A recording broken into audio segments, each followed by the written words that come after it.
इन सबका माल्यार्पण द्वारा स्वागत किया जाएगा। बालू भाई भी सबसे पहले पूर्वज पुरखों को मेरा नमन और भील प्रदेश के कोने कोने से पधारे तमाम युवा साथियों को, वडील साथियों को, नारी शक्ति बहनों को मेरा क्रांतिकारी जोहार। साथियों, बादशाह भील की दरा पर अनुसूचित क्षेत्र आरक्षण महासम्मेलन जो आयोजित हो रहा है, देश की आजादी के बाद आदिवासियों को जो मिलना चाहिए था वो अभी तक नहीं मिला है।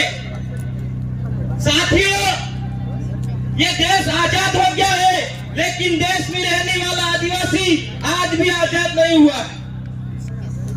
आज आपको पता होगा, आदिवासी क्षेत्र में भूखमरी, बेरोजगारी, पलायन, ये सारी चीजें क्यों बढ़ रही है?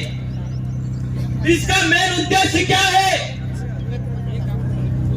हमारा जो अधिकार था, हमारा जो कानून था, वो अभी तक लागू नहीं हुआ। हम जिस भाषा अनुसूची की बात करते हैं,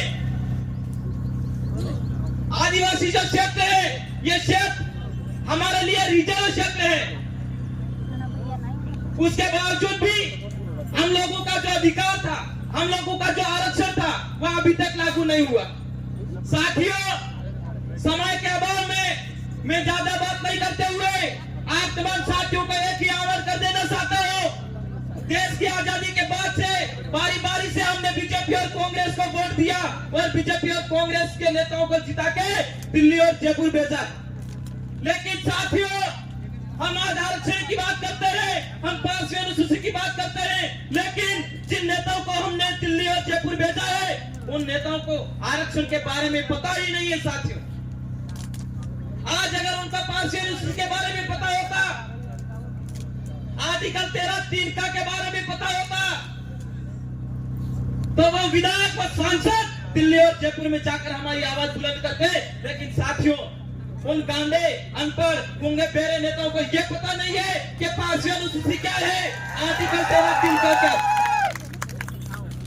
महेंद्रजीत मालवीय की बात करते हो या फिर बीजेपी कांग्रेस के अन्य नेताओं की बात करते हो, साथियों, ये जो क्षेत्र है हमारे लिए रिजर्व था, उसके बावजूद भी उन लोगों ने 2013 में, 2016 में हमारा रिजर्वेशन पैसा, आरक्षण पैसा, उसकी वजह से यहाँ पर आज युवा बेरोजगार घूम रहा है, भूखमरी बढ़ रही है